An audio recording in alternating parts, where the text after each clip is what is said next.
The first thing we want to do when we clean our strawberries is wash our sink out. After that, you're going to add a colander right to the sink. Then you'll gently pour the strawberries right in the colander.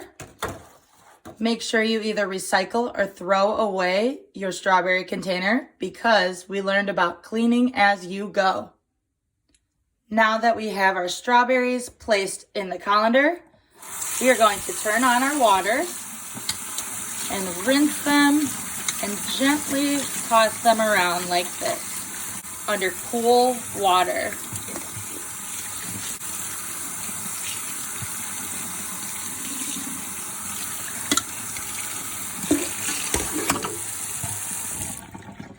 Once you make sure they're nice and rinsed, you're going to leave them drain in the sink for just a little bit, maybe a minute or so. You can even give them another shake to try and get all the excess water off. Next, you can either grab a clean kitchen towel or some paper towels and take a few strawberries at a time, lay them on the towel to dry, and then just give each one a little squeeze to make sure that you truly dry them off super well. If you don't dry the strawberries off well, what's going to happen is the chocolate will not stick and it will actually do what's called seizing up. It'll turn into a big clump. When the strawberries are dry enough, you shouldn't see anything shiny on the outside. That would be the water. So it looks like we do have some water on the leaves, but since we're not dipping the leaves, that is a-okay. So once your strawberries are nice and dry, what I did is I kind of pulled the leaves up like this so it'll be nice and presentable. Then you're going to take a toothpick and stick it about halfway through the strawberry so that when you dip it, it's easy to hold on to and you don't have to worry about the leaves falling off. Once the strawberries are cleaned and dried, you can put them on a sheet of parchment paper or wax paper, lay them out nicely, and put them on either a sheet pan or I just have a simple tray. Now it's time to start melting the chocolate. To measure the chocolate, what you're going to do is take a 1 cup measuring cup. Then you're going to open your bag of chocolate chips, and since this is not a baking recipe, you don't have to be super precise. So we can just measure the chocolate chips right over the bowl. It's okay if a few spill over in this recipe. And when you measure, you want to get just directly even on the cup. So see how everything is just straight with the cup? That is what we want. Then you can pour your chocolate chips right in the bowl. And then to that, we are going to add 1 tablespoon of oil. The reason we do this is if we were to put water in the bowl, all the chocolate when it heats up would do what's called seize, like I talked about earlier. It means it would just form a big ball of chocolate and you would never be able to dip your strawberries. So to work around that, some smart person noticed that if you put oil in chocolate or even heavy cream, which has a high fat content, that the chocolate will not seize up. To measure our oil, we are going to use a 1 tablespoon spoon from our measuring spoon set. It's the biggest one. So I have olive oil on hand today. You can use whatever oil you'd like. If you have canola oil, vegetable oil, grapeseed oil.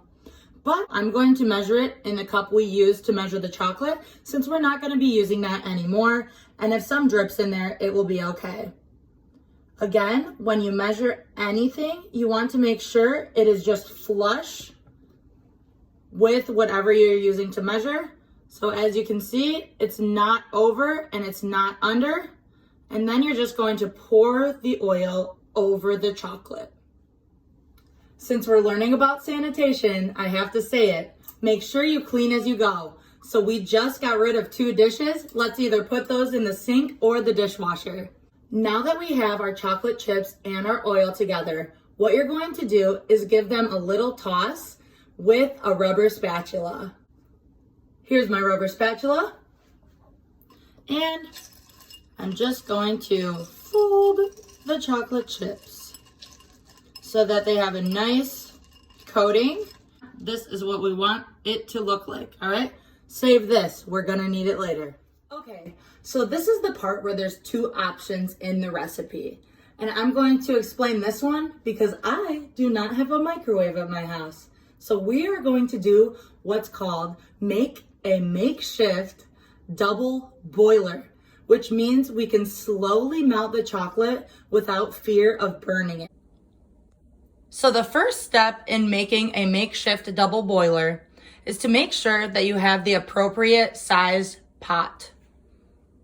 So what you're going to do is take your glass bowl, set it there. If that lip is over the side, that's good. We also want to make sure that the bottom of the bowl does not touch the pan, because what we're doing is essentially going to be creating steam, so that instead of boiling the chocolate, we're just steaming it so it slowly melts. All right, let's try this out. I'm going to set the chocolate down. I'm going to check. See how the water does not touch the bottom of the bowl? That is exactly what we want. If the water does touch the bottom of the bowl, it can do what's called scorching your chocolate, and you'll have to start all over.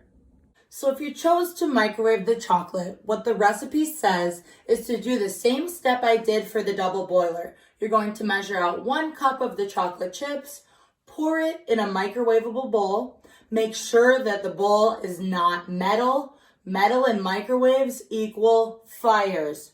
That counts for tin foil too. If you put tin foil in the microwave, it will set fire. Don't make that mistake.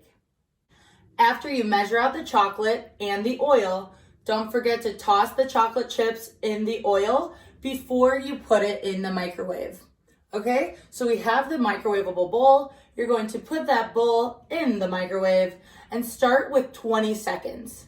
Then you're going to use your rubber spatula to stir up the chocolate and keep doing that in 20-second intervals until it is all melted and smooth.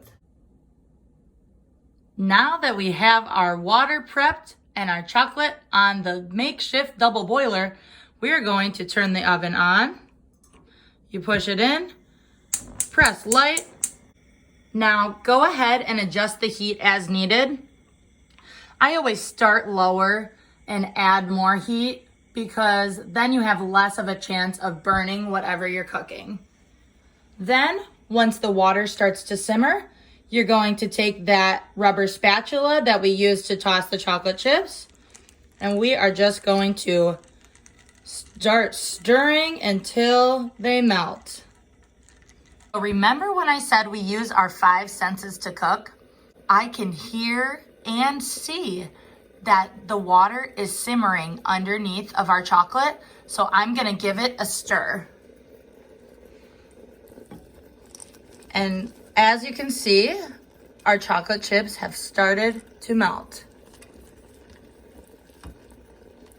All right, so you're gonna wanna make sure that you continuously stir because we do not want to burn or scorch this chocolate. It should go pretty fast. All right. Make sure you scrape the outside of the bowl. And if the bubbles are getting too big and they're touching the bottom of the glass bowl, then you can always adjust your heat. Let's see how fast this is going.